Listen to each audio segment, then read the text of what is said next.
civilians. Next question goes to Congressman Zimmer.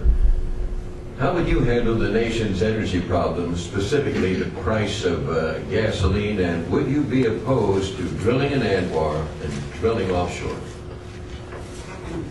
I think there are several ways in which we've got to address the energy problem, which is more than an economic issue.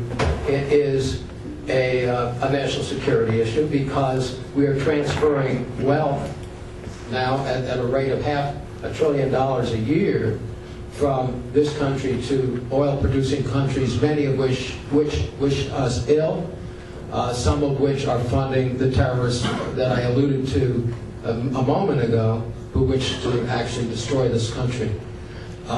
So it's very important that we address this in a comprehensive way. I think that we have got to reduce our own consumption. The use of gasoline this year is less than it has been last year. There is a great deal more progress we can make in terms of conservation and efficiency. We definitely have to increase production of energy within this country.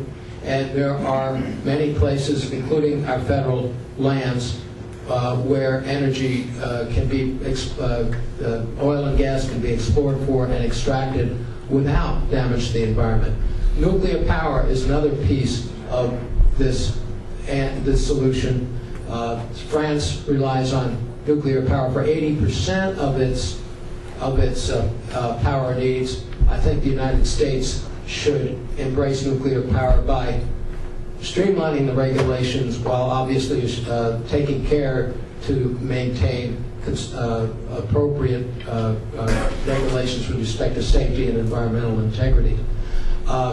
Electric generation is another issue where another aspect of our energy picture that is subject to where we can find tremendous efficiencies. The typical electric generating plant in this country is less efficient in terms of the energy it produces than the first electric generating plant that was built by Thomas Alva Edison in 1880. So therefore you would not be opposed to drilling in Anwar or I'm offshore? sorry. As far as Anwar is concerned, I do believe that the risk to wildlife is sufficient that I would not drill there. There's plenty of other opportunities in Alaska and the lower 48 states to explore and extract for oil and gas. Offshore, I would deal with it on a case-by-case basis. In the case of offshore drilling in New Jersey, because the coastal economy is so important to the state, because tourism, fishing, the entire complex of activities that rely on a clean and pristine coast are so important, I would not permit drilling offshore New Jersey. Thank you. Dr. Sabrin? I'm just incredulous what I just heard. Absolutely incredulous. We are to save a few caribou in Alaska, so our troops are put in harm's way and get maimed and blown up to keep the price of oil down, which it hasn't happened since we went into Iraq. This is just mind-boggling to me. We are protecting a few caribou to keep the area pristine. Well, energy companies have a pretty good track record these days of environmental safeguards. Our troops are giving incredible sacrifice in Iraq. They're being maimed for life, disfigured. The American people have spent hundreds of billions of dollars in Iraq. And what happened to the price of oil since March of 2003 when the invasion took place? It's up over $100 a barrel. Not that the price has gone to 100, the price increase has been over $100 a barrel. By any metric, by any measure, this policy in Iraq has failed the American people and has failed the Iraqi people. Where is our moral compass when we say we've got to protect the caribou and sacrifice our men and women and our treasure in the Mideast? This is unbelievable to me. As someone who's the son of Holocaust survivors, to say that we have to protect caribou and not worry about our men and women in harm's way so they can stay there several more years is shocking to me. You cannot get elected on a platform of protecting caribou and allowing men and women to die in Iraq. I don't think that's going to happen. In fact, I guarantee it's not going to happen. You know why? Because I'm going to be the candidate. And I'm not going to run on that platform. I'm going to run a platform on sensible economics, which is called what? Free enterprise. That's what's going to get prices down. And we have this great risk premium because the traders in the oil markets realize that hostilities may expand in the Middle East, and that's why they're bidding up the price of oil. Because Iran said they will stop the Straits of Hormuz from allowing ships to go through. Can I just take a few seconds more? Because Mr. Zimmer had some extra time as well. Okay, thank you. To me, this is the fundamental issue facing the country today. What is going to be our role in the world, and what is it going to cost us? It's cost us nearly $1 trillion, and Joe Stiglitz, Nobel Prize winner in economics, has estimated that if this war goes on any longer, it's going to cost us $3 trillion, folks.